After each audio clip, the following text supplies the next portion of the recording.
Muy buenas a todos, aquí a vuestra taberna del Cuerno y la Pipa, que bueno, estrenamos nuestro primer programa del año, del 2023. ¿Quién nos iba a decir que llegaríamos tan lejos? Yo no lo pensaba, Y la verdad. no, no, no. Y tenemos un invitado muy especial y al que creo que tanto Bilbo como yo teníamos muchas ganas de traer aquí al programa, que es nuestro carpintero de barcos de aquí, del Esmial de Mizlon, Kirdan. Bienvenido a tu casa. Hola, ¿qué tal? Ah, buenas. Muy contento de estar aquí.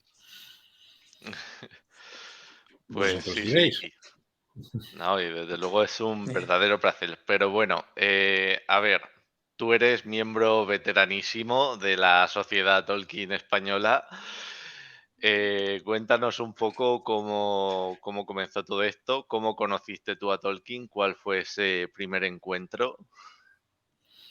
Bueno, en mi caso, la verdad es que creo que era bastante típico de la época, de mi época por lo menos, porque fue a partir de un juego para ZX Spectrum, de una aventura gráfica, El Hobbit, y Nada menos. precisamente fue a raíz de intentar pasar la aventura gráfica y atascarme en las cuevas de los Trasgos. No había manera de salir de allí, ya digo, pues bueno, como esto está basado en un libro, voy a buscar el libro a ver si por ahí consigo las pistas. Y bueno, pues conseguí el Hobbit, conseguí el Señor de los Anillos, no los leí, los devoré y bueno, pues aquí estamos desde entonces.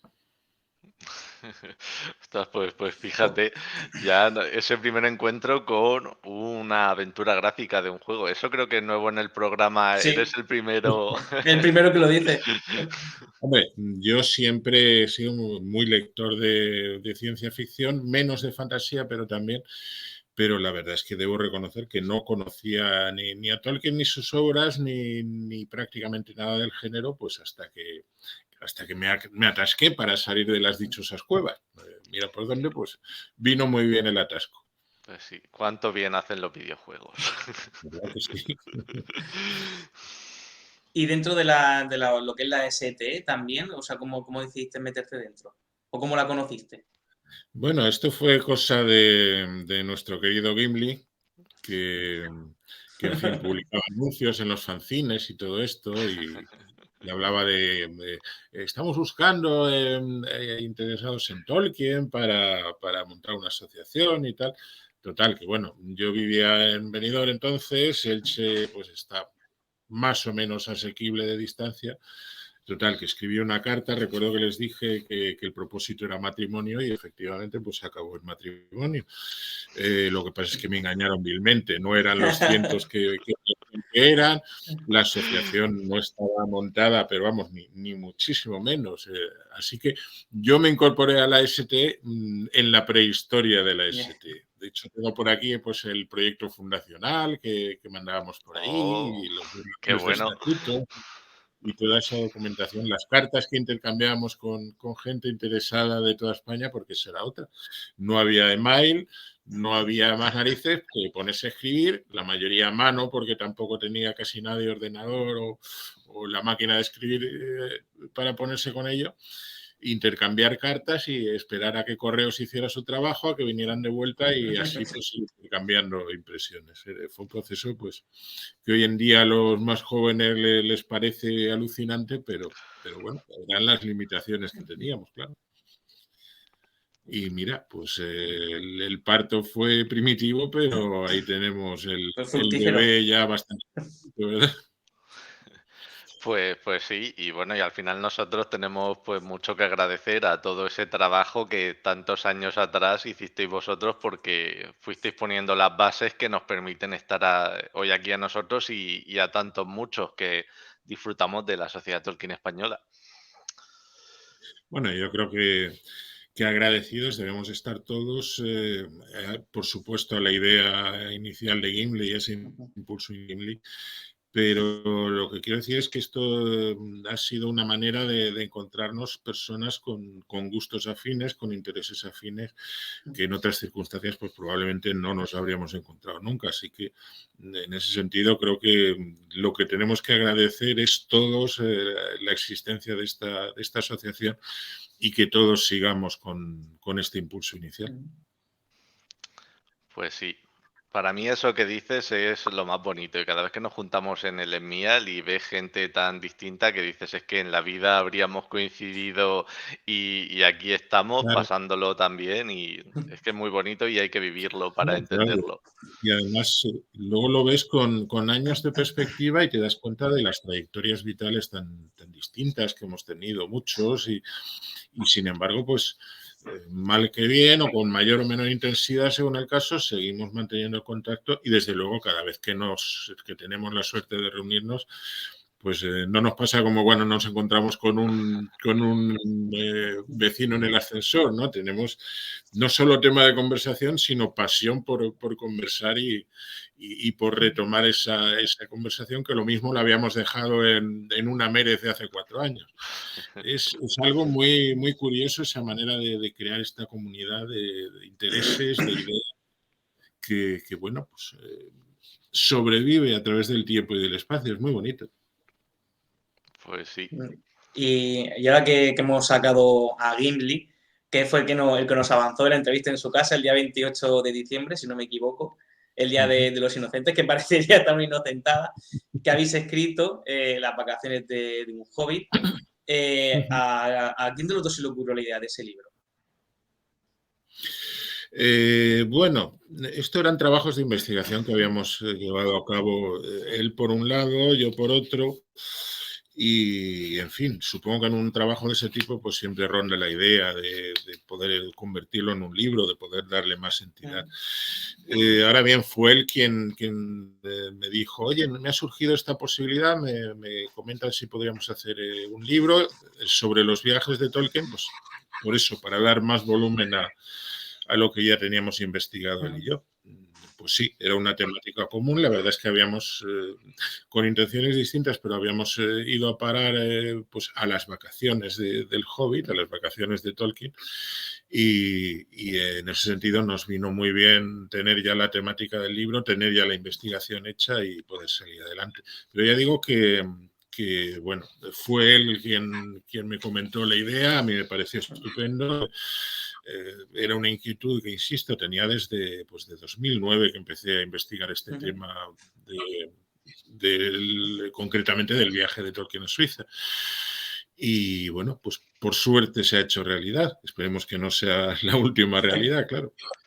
Pues seguro que no. Es que, bueno, hay que decir, para los que no lo sepáis, que Círdan ganó el primer premio Alcuine por un ensayo muy interesante sobre Suiza en la obra de J.R.R. Tolkien.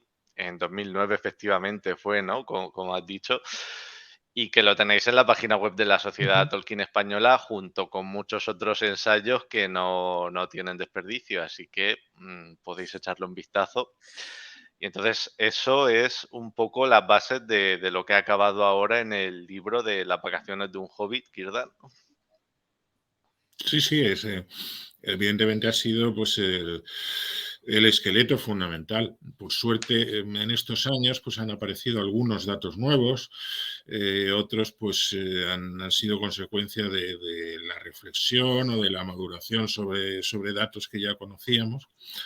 Y bueno, pues se ha podido actualizar, pero por supuesto la base es esa primera investigación que hice en 2009 y digamos que simplemente se ha ampliado, se ha corregido en algún aspecto, pero bueno, no ha habido avances importantísimos porque no ha habido tampoco la aparición de nuevas fuentes ni la aparición de nuevos datos, salvo un par de cosas que mencionamos en el libro.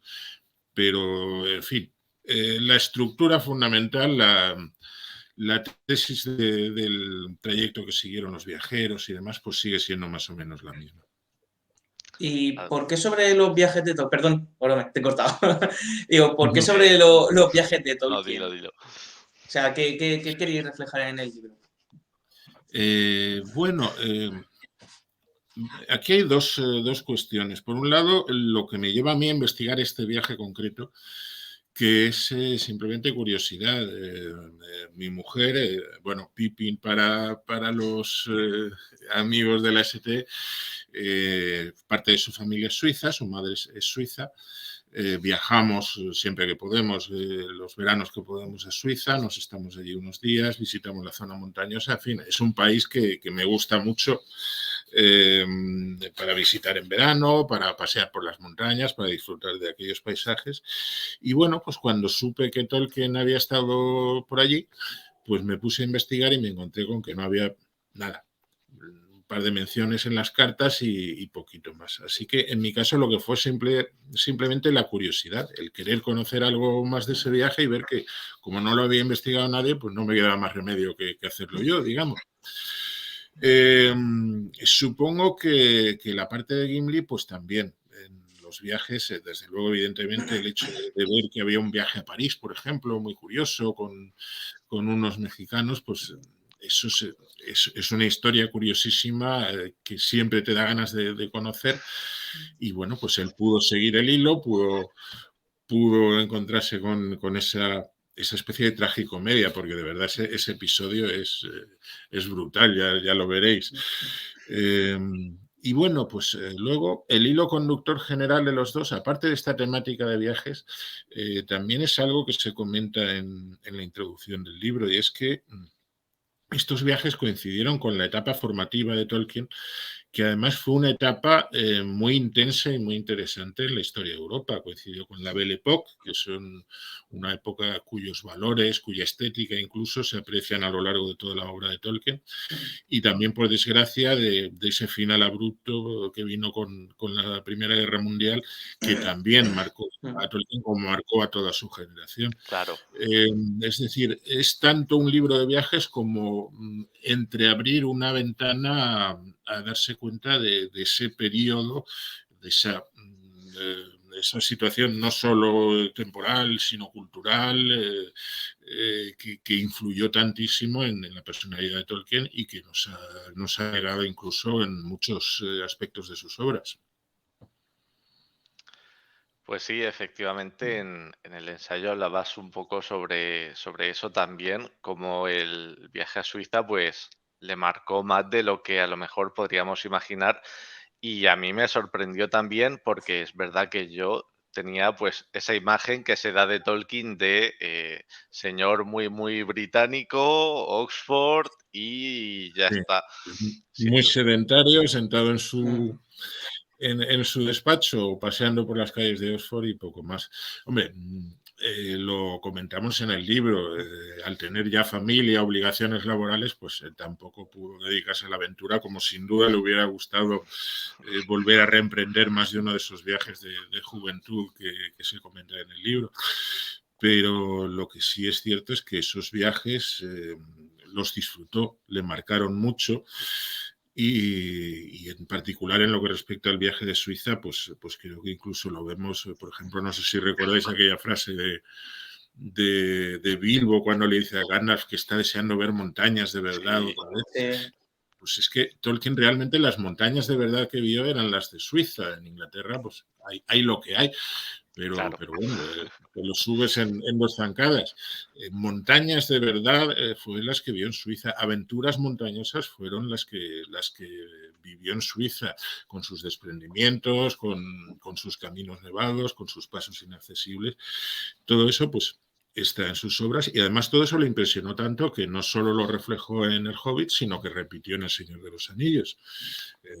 Es decir, es una constante en sus obras más importantes. No es solo un episodio aislado en una novelita para niños, sino que Claro. forma parte integrante y de las dos historias. Así que evidentemente le impresionó. Y bueno, yo creo que a cualquiera que vea esos paisajes, pues desde luego le llamarán la atención, sin duda.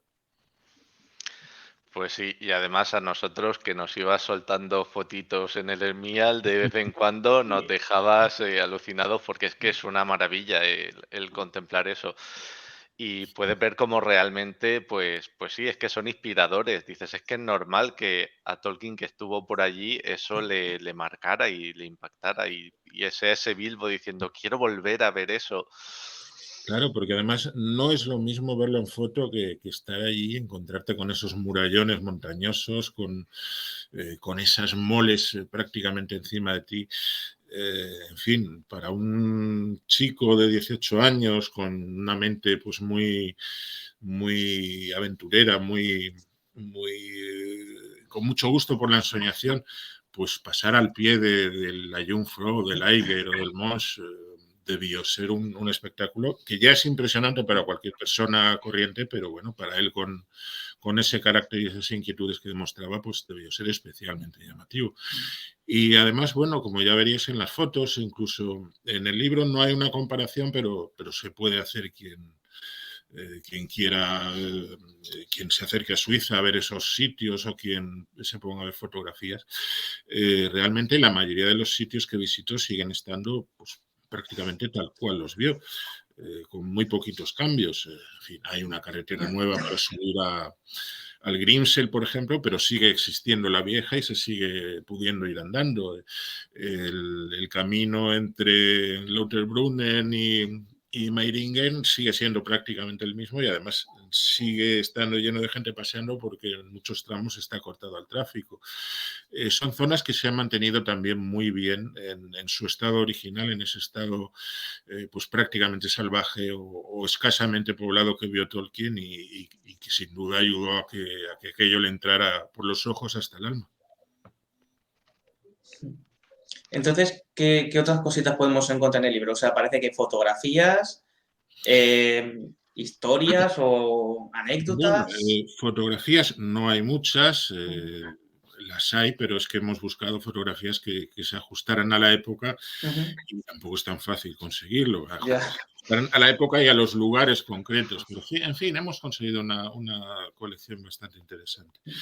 Pero lo que hay sobre todo es, pues en primer lugar, ese descubrimiento de que lo que comentábamos antes, que Tolkien no era un señor que estaba sentado permanentemente en su escritorio, sino que le gustaba viajar, le gustaba aprender y además le gustaba viajar muy en contacto con la naturaleza y con el entorno que viajaba. Muchos de sus viajes los hizo a pie. Suiza, pues prácticamente la recorrió a pie o en algún caso, pues en algún tranvía o en alguna diligencia, pero la mayoría de los trayectos los hizo a pie. Sus paseos por Inglaterra y por Gales en su juventud, pues también eran casi todo excursiones a pie de varios días. Ese gusto por los viajes, esos destinos que le llamaban y por qué le llamaban. Yo creo que todo eso contribuye muchísimo a darnos cuenta de la personalidad del autor, que es mucho más compleja que esa imagen de señor anglosajón serio que a veces se nos ha quedado fijada.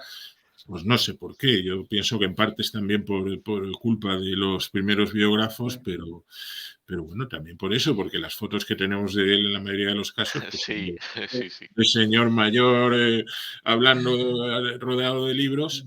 Y bueno, él fue un chaval joven, como dice Carpenter, un chaval que llegó incluso a perseguir a un vecino con un hacha en ocasión, o que se disfrazaba, o que se lo pasaba bien. Y en el caso de sus viajes, pues que tenía inquietud y tenía interés por verlo todo. Eso también es una dificultad a la hora de investigar, por cierto, porque en el viaje a Suiza las fuentes que hay son poquísimas y muchas veces te encuentras con cosas que piensas, bueno, esto necesariamente debió llamarle la atención y puede ser que esté reflejado en los libros aquí, pero claro, eso es una impresión tuya. Claro. Y sabemos que a Tolkien, por ejemplo, le encantaba la arqueología. Sabemos que tiene apuntes sobre arqueología, que leía revistas, que leía toda clase de noticias. Sabemos que en la época que viajó a Suiza eran bastante célebres pues los descubrimientos de una serie de ciudades sobre palafitos en lagos suizos. Solamente quedaban los palafitos, claro, las ciudades ya habían desaparecido, pero bueno, en El Señor de los Anillos hay una ciudad sobre palafitos en un lago. Sí. ¿Lo influyó? Pues no lo sabemos. ¿Puedes decirlo? Pues Sí. puedes decir que ahí están los datos y que cada uno busque la conclusión que quiera. Pero en fin, como digo, lo que sí vemos en el libro es eso, que este señor pues tenía una mente inquieta, una mente abierta a todo, una mente que le gustaba todo y que, bueno, pues era un poquito una de esas personas que van por el camino adelantándose a ver qué se puede ver detrás de cada curva, ¿no? Sí, y bueno, y tú que has tenido la oportunidad también de ver todos esos lugares, ¿hay alguno que tú consideres más especial o con el que te quedarías? Hombre, yo me quedaría con muchos. Yo coincido plenamente con Tolkien básicamente en dos. Él siempre hablaba del panorama de la Jungfrau, de las montañas de Moria, para él eran sus montañas de Moria. Eh, y él, las memorias que tenía del viaje eran sobre todo de aquella primera parte, de aquella zona de Leuterbrunnen, de Mirren. Bueno, pues yo es que me quedaría también con Mirren. Mi hija que ha ido desde muy pequeñita a Suiza y bueno, pues ha coincidido con que en muchos de los viajes ha venido gente con nosotros y claro, pues hay que enseñarles sitios. Mi hija siempre ha dicho, tenemos que ir al Mendubel, desde que tenía 4 o 5 años. Almendúbel es un lugar desde el cual se contemplan las montañas de la Jungfrau y tiene un panorama impresionante. Pero es que Tolkien estuvo por allí, también recordaba ese panorama. Claro. Es inolvidable, es de verdad uno de esos sitios a los que hay que ir una vez en la vida, aunque solo sea para darse cuenta de la espectacularidad de los paisajes que tenemos relativamente cerca, relativamente a mano. Y el otro, pues bueno, Tolkien en las memorias iba perdiendo poco a poco la memoria conforme avanzaba el viaje y la de la segunda parte decía que no se acordaba prácticamente de nada, pero sí que recuerda con cierto detalle pues la montaña arquetípica de Suiza, el Matterhorn, el Cervino, la típica pirámide que conocemos pues de miles de fotografías, de miles de historias, incluso del chocolate Toblerone, vamos. Sí. Sí. Y Tolkien recordaba de nuevo la vista del Matterhorn porque es también un espectáculo grandioso, es un espectáculo impresionante. Es una montaña alta dentro de un macizo de muchas montañas altas, pero es que sobresale tanto que la ves como una montaña solitaria, con esas aristas incluso que dibujó Tolkien en sus dibujos de la montaña solitaria de Erebor. Y bueno, quizá no lo fuera, pero desde luego recuerda poderosamente a la montaña solitaria. En cualquier caso, es un espectáculo impresionante, un espectáculo de los más maravillosos de todo el viaje. Ya digo que él mismo, pues dentro de que en esa segunda parte apenas recordaba nada, pues eso sí que lo recordaba y con razón, creo yo. Claro. Y en el tema del libro, ¿ha habido alguna parte que haya sido más problemática o que se haya dado alguna dificultad especial o algo? Sobre todo por el tema de documentación que has comentado, que a veces no es sencillo el empezar a tirar Sí. del hilo hasta llegar a... Sí, bueno, a veces es que tienes que resistir la tentación para no dejarte llevar demasiado por la especulación.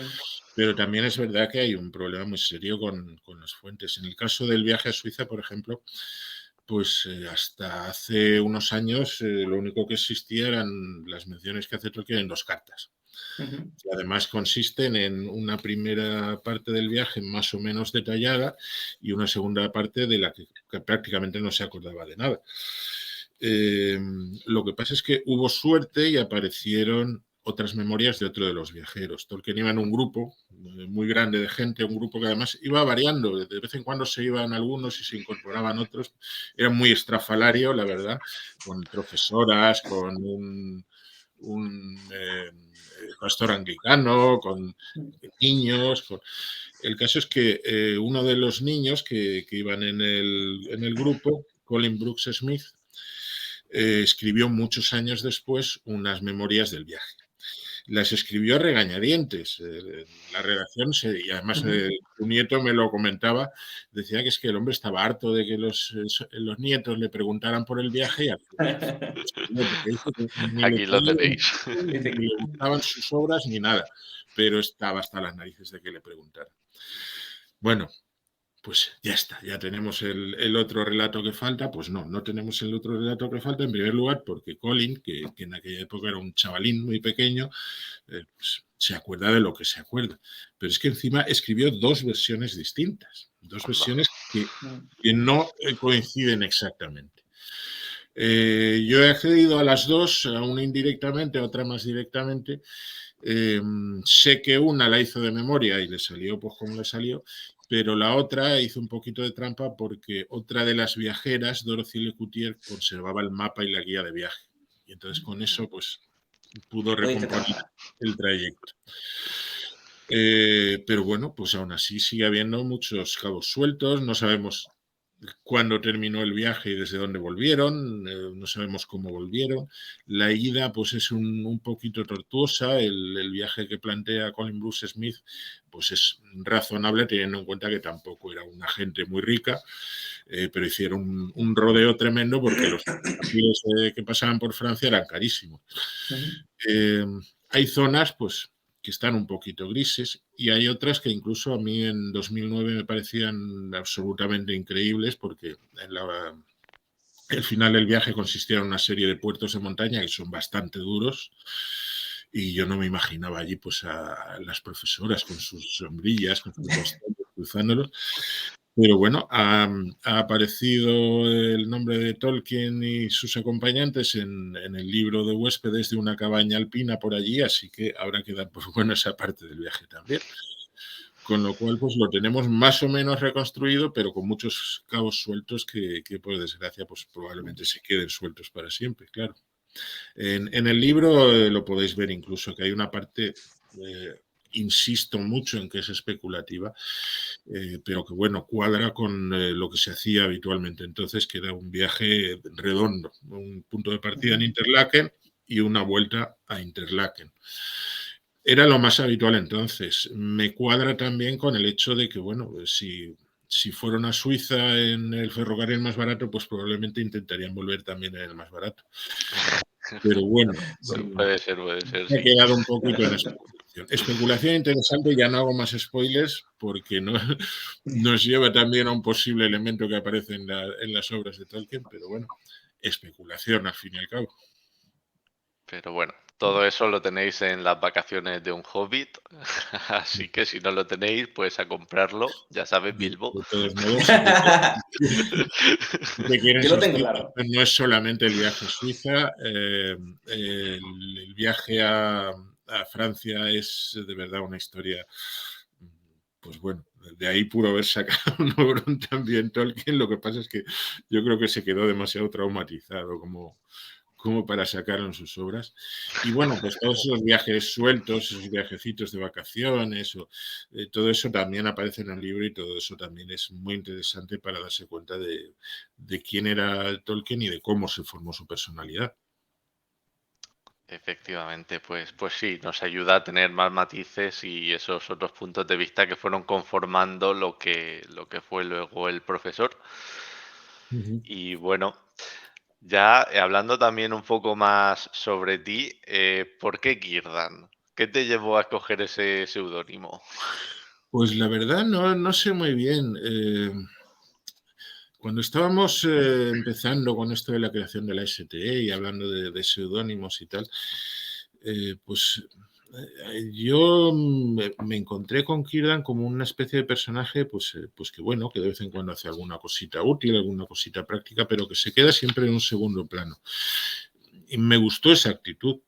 Entonces, pues bueno, simplemente lo elegí básicamente por eso. Tampoco es un personaje del que tengamos una enorme cantidad de datos ni nada. Lo de la barba blanca vino después también.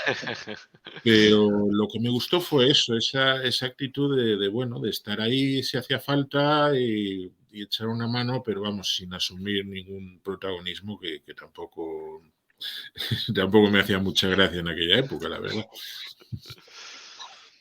Sí, pero ¿y tuvo alguna relación el Esmial de Mithlon o ha sido casual? No, yo creo que ha sido casual, ha sido pura casualidad. No. Mithlon, pues era... la idea era, pues eso, los los puertos que tenemos, la costa que tenemos, estamos volcados al Mediterráneo, pero bueno, no tiene nada que ver con que hubiera un Kirdan por ahí. Está más bien al revés, a lo mejor también influyó en la elección de ese. También podría ser, podría ser. Sí, sí, buen punto. Pero no, nuestros puertos grises están ahí independientemente de que esté yo o no. No, bueno, esperemos que sigas estando. Ojalá. Hombre, yo no lo dudo. Y por hacer una pregunta un poco puñetera, esperando que Gili también vea la entrevista, ¿cómo ha sido trabajar con él?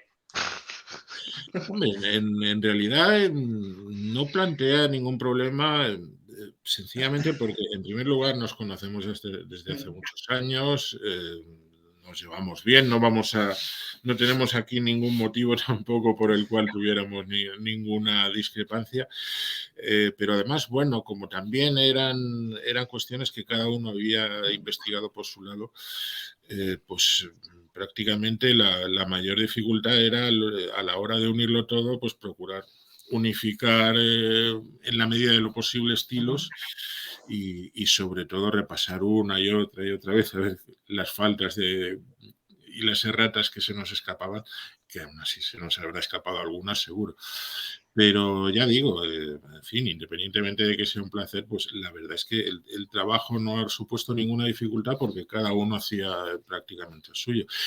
Que tampoco hubiera sido ningún problema trabajar conjuntamente, puesto que, bueno, igual que cenamos de vez en cuando, igual que nuestras familias son amigas desde hace años, nuestras hijas son amigas desde que nació Leonor, que tiene 3 meses menos que la mía, pero realmente se conocen desde siempre, así que pues, no habría ninguna dificultad en absoluto tampoco. Pues sí. Además, a mí me llama mucho la atención porque, claro, yo que vi las pelis desde pequeño, pues imagino que a mucha gente le pasará como a mí, tienes esa sensación de tengo que ir a Nueva Zelanda para meterme en la Tierra Media. Es como Sí, ese eso es concepto cierto. de es allí donde está. Y oye, quizá pues habría que hacer primero un viaje a Suiza porque probablemente... Yo creo que hay que hacer dos. Uno, en fin, la inevitable peregrinación a Oxford, pero no quedarse en Oxford. Ir pues, por toda la campiña, por ejemplo, entre Oxford y Birmingham, toda aquella zona del Warwickshire, el Warwickshire, que además creo que Tolkien lo menciona y lo menciona mal en algún sitio, se equivoca de comarca, pero bueno, aquello es realmente la comarca, es la inspiración para la comarca, para los hobbies, toda la campiña británica, toda esa zona de la Inglaterra rural, creo que merece la pena conocerlo para ver de verdad ese paisaje que, pues bueno, que tanto añoraba Tolkien hasta el punto de ser el principio y el final de su obra magna, del Señor de los Anillos. Y por otra parte, pues bueno, están esos paisajes suizos, esos caminos por Suiza, esas montañas suizas que por supuesto están ahí y que bueno, igual que vosotros y la mayoría de la gente, pues ve los paisajes neozelandeses al imaginar la obra, pues yo me imagino los caminos por la Jungfrau o la Claro. subida al Gemmi o tantos otros caminos de Suiza que bueno, Tolkien recorrió o en algunos casos pudo recorrer, no lo sabemos con seguridad, pero bueno, la verdad es que parece que están retratados en el libro, eso en su libro, quiero decir, no en el mío, en sus obras. Así que, bueno, no creo que sea una especulación demasiado arriesgada decir que probablemente los conoció. También hay que tener en cuenta una cosa, y es que Tolkien era una persona intelectualmente muy inquieta, con muchas inquietudes. Sabemos que leía de todo, que le gustaba todo, que se preocupaba por todo. Y, y bueno, pues probablemente también incluso es posible que hubiera zonas de Suiza que no llegara a visitar en su viaje, pero que conociera pues porque se leía la guía Claro. o porque la perspectiva inminente de un viaje, cuando le anunciaron que se iban para allá, pues le hizo documentarse. Eso también es perfectamente posible y también puede ser una causa de despiste. Pero bueno, también puede indicarnos que efectivamente pues hay parajes que aunque no llegara a visitar, sí que influyeron en su obra. De los viajes que tenéis documentados, ¿cuál crees que le pudo marcar más? Perdona, De los viajes que estuvo haciendo Tolkien, por Suiza o por Francia, ¿cuál crees tú que le pudo marcar más?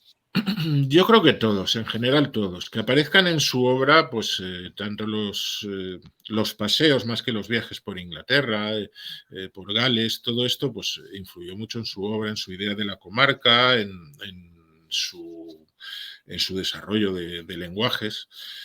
Y el de Suiza, pues bueno, son básicamente todas sus aventuras montañosas que ocupan un lugar importante en sus Sí, obras, incluso pues un poquito parte de la estructura general de Tierra Media, con esa cordillera que la parte de norte a sur y que tienen que rodear de alguna manera. Pues bueno, la zona que visitó en Suiza le pasa exactamente lo mismo, solo que la cordillera va de este a oeste y tienes que pasarla o por un extremo o por otro, o bien buscar algún atajo entre las montañas o bajo las montañas, que también lo hay. Sí. claro, también, también. Entonces, pues digamos que es un telón de fondo a esas aventuras alpinas, pero también un poquito parte de la geografía que tanto condiciona luego el desarrollo de la obra en El Señor de los Anillos.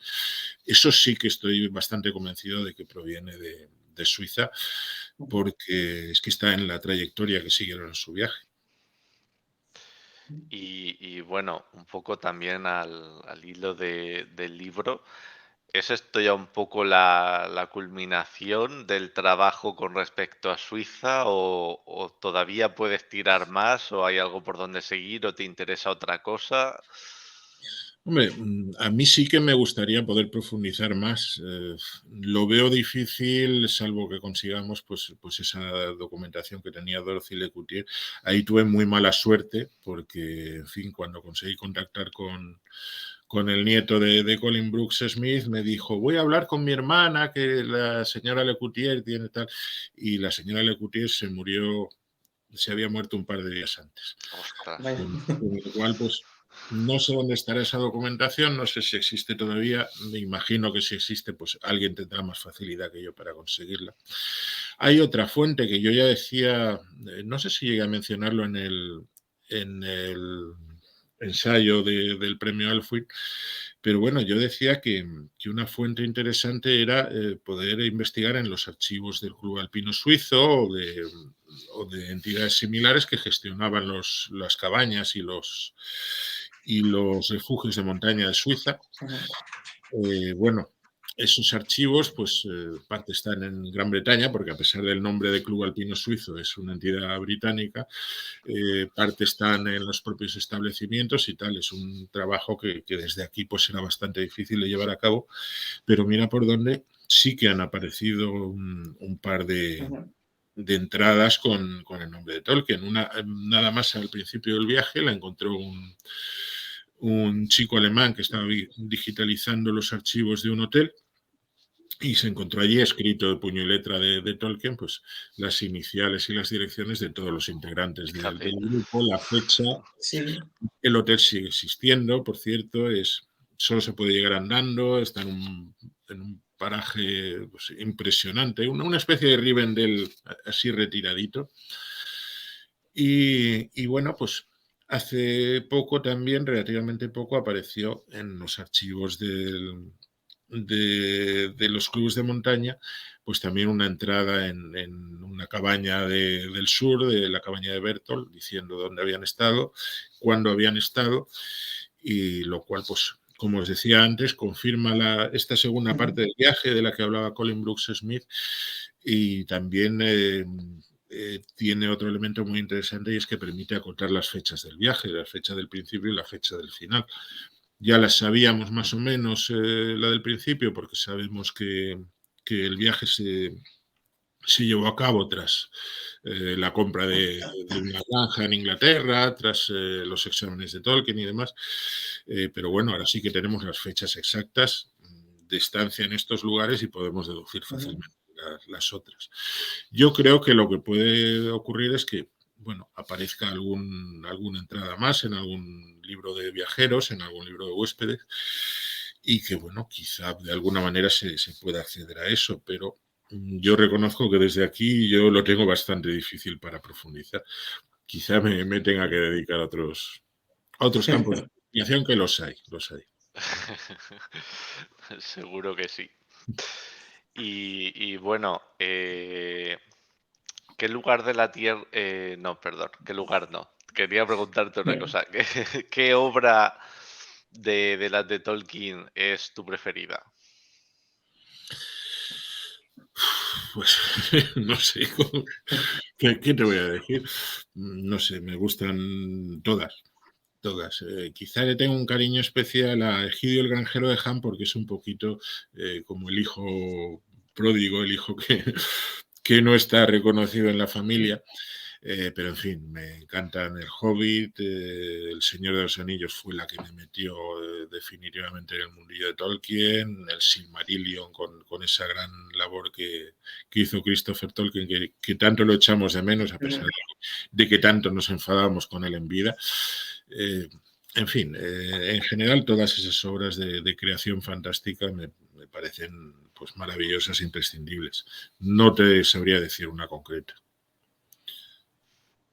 Vale, pues yo sí que voy a preguntar, ya que él ha dejado la pregunta a medias, ¿qué Qué lugar fácil te lo he puesto. Totalmente, o sea, me has hecho una liup, o sea, yo tan solo voy a aprovechar el pase, es una asistencia en toda regla. ¿Qué sitio de la Tierra Media te gustaría visitar? Por ejemplo, sobre todo ya sabiendo un poquito qué pueden haber sido inspiración de Tolkien, ¿cuál te gustaría mucho visitar? ¿Pero te refieres a la Tierra Media o los lugares Sí. que me No, inspiran? a la Tierra Media, ya sabiendo un poco las inspiraciones de No Tolkien. sé, yo al principio desde luego me hubiera gustado ver evidentemente los puertos grises o Rivendell o los Lorien, pero hoy en día quizá me inclinase más por la comarca. Hoy en día me inclinaría más por la comarca porque además creo que es también más el espíritu del verdadero Tolkien está allí en la comarca, no en esas grandes aventuras, sino bueno, pues en ese rincón pequeñito, en ese rincón cómodo donde básicamente pues se disfruta de la naturaleza, del entorno, de los amigos y de la vida. Quizás sería el lugar ahora mismo que más me apetece. A lo mejor pasado mañana pues me cojo el bastón, la capa, que por cierto Tolkien decía que su tía con la que viajó a Suiza conservó la capa y el bastón y el sombrero de ala ancha del viaje toda su vida, o sea que ya sabéis de dónde salen las Pues capas de viaje y demás. no sabía eso. Bueno, yo lo mismo lo cojo un día y me voy a ver, pues no sé, el bosque de Fangorn o Rivendell pero bueno, ahora mismo mi estado de ánimo es más de la comarca. Con alguna Sí, incursión a Gondor para visitar los archivos y eso, qué remedio, pero claro. Pero sí, yo creo que al final el campamento base o el hogar, mejor dicho, debería estar en la comarca. Aunque de Está vez muy en bien cuando que... nos apetezca salir en busca de alguna aventura. hombre, sí, pero bueno, también os voy a decir un secreto. Todos estos sitios, pues claro, yo acabo identificándolos con Suiza. Rivendell está en el Valle de Lauterbrunnen, en Suiza. Además, ahí sí que lo sabemos con prácticamente toda seguridad y pues si no nos habíamos enterado, Tolkien nos dejó pistas para que nos diéramos cuenta. Pero bueno, claro, yo tiendo a identificarlos con Suiza y me acuerdo que a estas alturas del año, pues allá a las 4 de la tarde ya es de noche. Y nieva y hace un frío de 3 pares de narices. Claro. ¿Qué voy allí? Pues mejor en el Dragón Verde tomando unas cervezas y charlando con los amigos. Entonces también eso pues me hace buscar otros entornos menos espectaculares, pero más hogareños. Pues sí, efectivamente. Al final, cuando nos lo imaginamos, pues el frío y todas esas cosas los omitimos, pero si lo has vivido y sabes lo que es. Es que aquí el frío brilla por su ausencia donde vivimos, entonces... Claro, y bueno, incluso Tolkien visitó Suiza en agosto. Eso también hace. Ojo, a mí me ha nevado en agosto en Suiza. Bueno, Pero bueno, lo habitual es que el tiempo sea incluso caluroso y que se esté muy bien y que disfrutes de las montañas y el día es más largo y todo eso. Pero bueno, luego hay que colocarse en un invierno allí. Y, qué tela. pues sí. Y bueno, hablando un poco también de la STE, porque creo que, bueno, tú has estado colaborando también muy activamente, estabas ahí desde los inicios y en tema de pues los estatutos y esas cosas, pues también has estado tú por ahí, ¿no? Pues sí, digamos que yo era el que sabía algo de derecho y por lo tanto me tocó la China, sí. Sí, vamos, pero bueno, eso ha sido, aparte de esa redacción inicial, pues sabéis que a lo largo de los años se han ido introduciendo reformas y retoques y es una obra ya colectiva y de todos, no es, aunque el esqueleto de lo que hice yo siga estando allí, incluso algunas de las cosas que nos planteamos, pues lleguen incluso a estorbar, porque son cosas de otra época, pero bueno, yo creo que los estatutos, como la propia STE, son algo dinámico y son algo que tiene que adaptarse a los tiempos. Hablo, por ejemplo, del tema pues, de las asambleas por correo. Las asambleas por correo Claro, estaban pensadas, pero por correo ordinario, que era lo que había entonces. Mandabas una carta, le pegabas el sello y a esperar. Entonces, ni correo electrónico, ni mensajería instantánea, ni videoconferencia, ni vamos, con eso no soñábamos siquiera. Bueno, pues todo eso probablemente sí que necesite una vuelta y vuelta y actualizarlo teniendo en cuenta eso, que la idea no era hacer un mecanismo pues muy rígido que desincentivara la participación, sino todo lo contrario, permitir que el socio que teníamos en Málaga, el socio que teníamos en La Coruña y el socio de Zaragoza pudieran participar en las discusiones y en la marcha de la sociedad.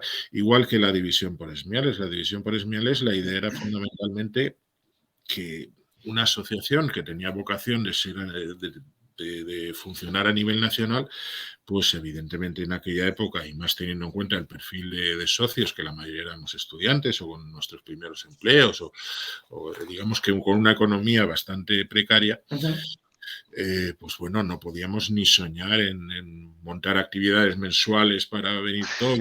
sí, sí. Había que redistribuirse en grupos de gente que estuviera más o menos próxima porque tenían esa facilidad de poder quedar y de poder hacer actividades.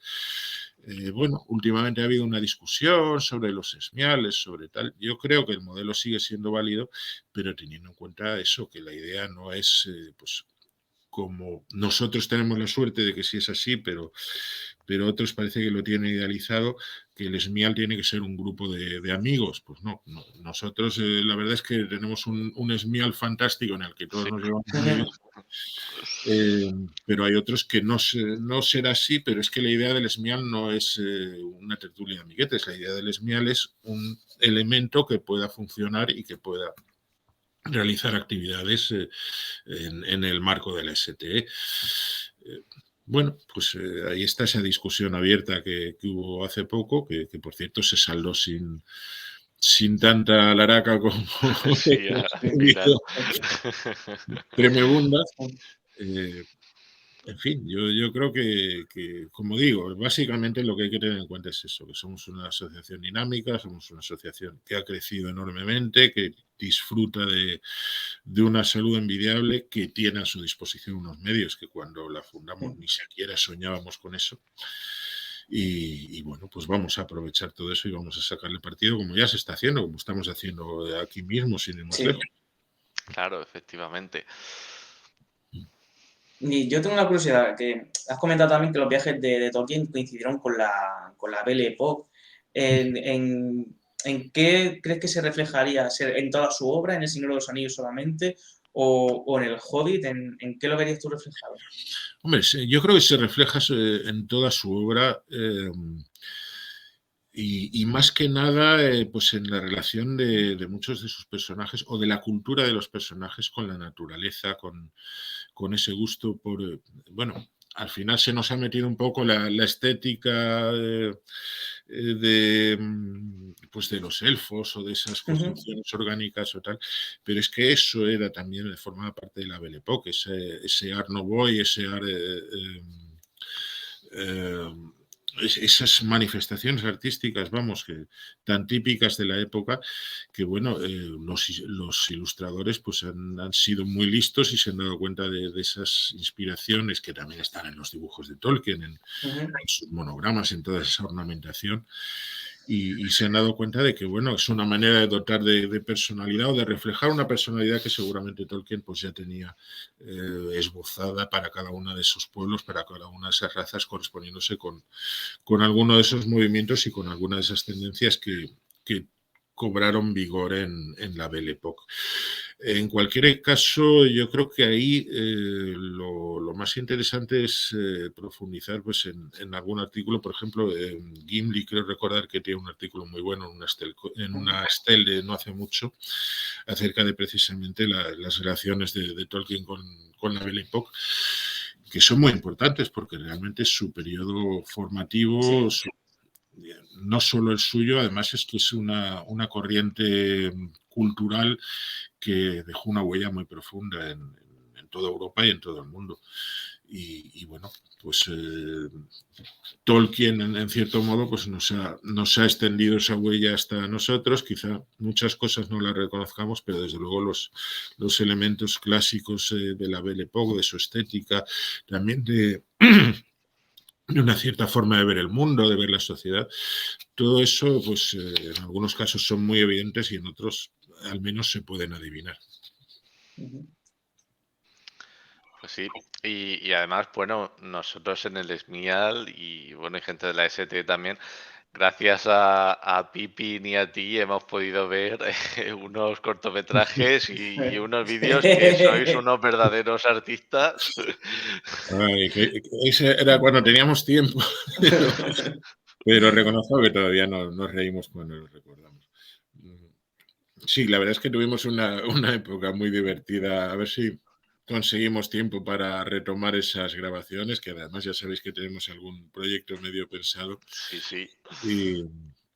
Y bueno, pues a Pippin siempre le ha gustado mucho lo audiovisual y nos lo pasábamos muy bien, tanto en la vertiente seria como cuando hicimos el viaje a Oxford y los documentales para la Sociedad Tolkien, el cortito, digamos, y otro más extraoficial más largo por el problema dichoso de los derechos de autor, en el cual pues ya para alargar necesitábamos un material que ya era bastante más difícil claro. de conseguir por la patilla, que era como funcionábamos. Pero bueno, como digo, tanto en esa vertiente seria como en esa vertiente lúdica y graciosa que hemos intentado buscar en otros vídeos, pues bueno, yo creo que es también una manera de homenajear a Tolkien y no solo a Tolkien, sino a la sociedad Tolkien y a este mundillo de muchos casos amigos y en cualquier caso de gente con intereses y con aficiones muy, muy afines, que es lo que al fin y al cabo conforma nuestra asociación, ¿no? Pues lo que sí tenemos es que buscar la manera de difundir un poquito alguno de esos vídeos. No todos, porque hay tenemos un tupido velo. Sí, pero bueno, habrá que ver. Nosotros solos. Efectivamente. Pues bueno, yo creo que nos vamos ya acercando casi al final de nuestro programa. No sé si Bilbo, ¿tienes tú por ahí alguna pregunta más que quieras hacer? Siempre hacemos una pregunta así un poco más comprometida sobre la obra de Tolkien. A ti te ha tocado esta vez responder sobre Fëanor. Dice, héroe Fëanor. No sé cómo se pronuncia, soy un poco ignorante. Fëanor, sí. Bueno, sería Fëanor. ¿Héroe o villano? Es que en la vida raramente hay héroes o villanos. Nos han contado esa milonga de que el Señor de los Anillos es maniqueo porque los personajes son buenos y son malos. No, Fëanor es el Prometeo. Realmente es un personaje grandioso. Y al ser un personaje grandioso, pues es grandioso para el bien y es grandioso para las consecuencias nefastas de su grandiosidad. Yo creo que no se puede calificar de una manera tan sencilla como héroe o villano, porque los efectos prácticos son ambos. Es un héroe, es un personaje de una importancia capital y también, pues bueno, sus acciones, sus pulsiones, pues dieron lugar a una situación absolutamente calamitosa. Pero bueno, es que los humanos somos así. No todos tenemos la genialidad y por lo tanto la capacidad de influencia de Feanor, pero los humanos no somos ni 100% buenos ni 100% malos y muchas veces pues con las mejores intenciones pues armamos unas movidas tremendas. Sí. Aquí pues lo que pasa es que Feanor pues eso, tiene más personalidad, tiene ese fuego interior del que tanto habla Tolkien, tiene esa personalidad tan impactante y esa influencia tan grande, pues que bueno, sus actos tienen unas consecuencias mucho más tremendas para el bien y para el mal que la del resto de iba a decir de los mortales, los inmortales. Pero en el fondo es muy humano, aunque sea un elfo, pues es muy humano. Es la grandeza y la miseria que tenemos todos los seres. Seguro que a Tolkien le gustaría mucho decir que con libre albedrío. Pues qué buena respuesta, oye. Totalmente, sí. Gracias, me habéis cogido